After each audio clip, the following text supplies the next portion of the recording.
What would you do or sacrifice if it meant achieving your savings goals? And I thought this was quite hilarious. Cut out discretionary spending, 37%. Well, most people today are spending too much on things that they don't need. That's not saying everybody in financial hardship is dealing with spending too much money on wasteful items, but a lot of people do. They have the best iPhone that they can afford with their phone plan, which, by the way, many people use a phone plan that they don't even need.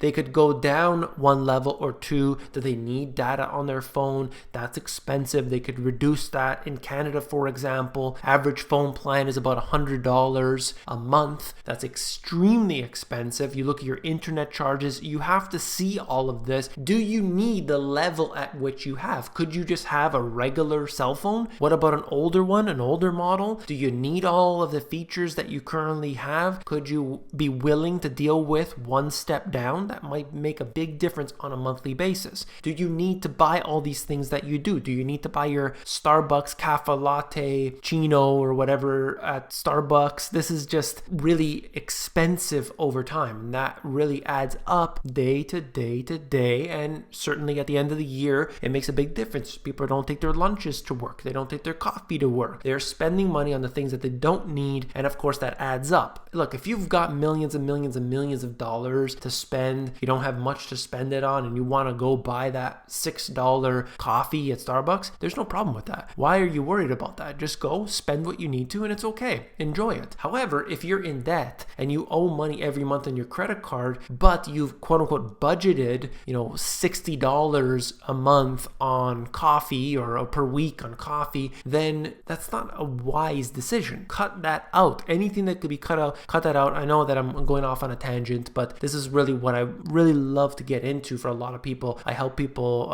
regularly on this type of issues, but I don't do so publicly. It's one-on-one type of deal. But anyway, this here, commercial bank interest rate on credit card plans. Okay, we're looking at this right now, coming at a time when people are using the credit card for just about everything. And I pulled this from Northman Trader, but he's grabbing the data from the Fred website. And when you look at this, for example, the red line here is the effective federal funds rate, okay, the Fed funds rate, and the blue dots are the commercial bank interest rate on credit card plans. So we see that we are now at the level we're at back in the year 2000. This level has gone extremely high. Interest rates have risen on the amount of money that people are carrying with these cards. It is dangerous. The debt levels are becoming so extreme today, and most people, quite frankly, don't intend on ever paying it off. But imagine taking on, in this example here, it looks like about 15% interest rates at a time when people can't afford any interest on top of the amount of debt that they've taken on. If you look at 20 years ago, 30, 40 years ago, whatever it might be,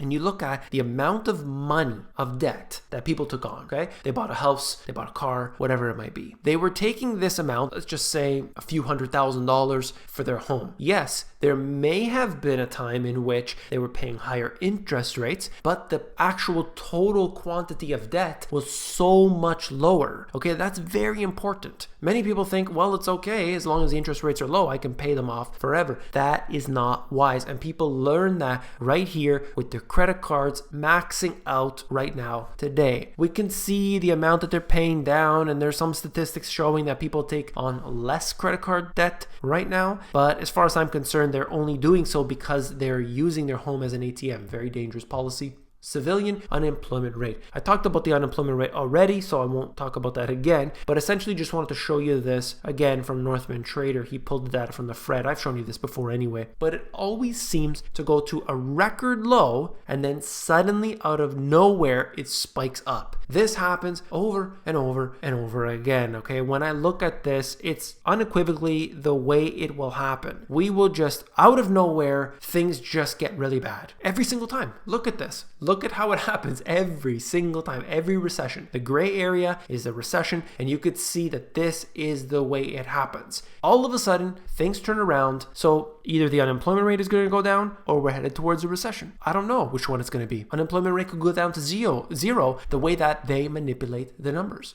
And of course, we don't want to look at just the Fed funds rate. We want to look at the LIBOR rate as well. Currently, it's sitting at 2.78. It fluctuates from time to time. We saw it throughout 2018, basically flatline for several months, and then it went higher. You're looking at this because it is over $200 trillion worth of financial assets that trade using this rate. So therefore, it is very, very important. Future, we don't know what's going to happen to the LIBOR. Apparently, it's going to change. I don't know about that, but we'll see what happens as time goes on. I just wanted to give you an idea right now. To look at this here, you're seeing that back in 2008, okay, the rate was what looks like 2.8% approximately, and then it gets to almost 5% in a matter of, perhaps a month. It's hard to tell here, and it immediately shoots down to basically all the way to the ground within a few months. So the volatility that is experienced in a LIBOR clearly is very, very high. It can go skyrocketing in no time, fall back down in no time.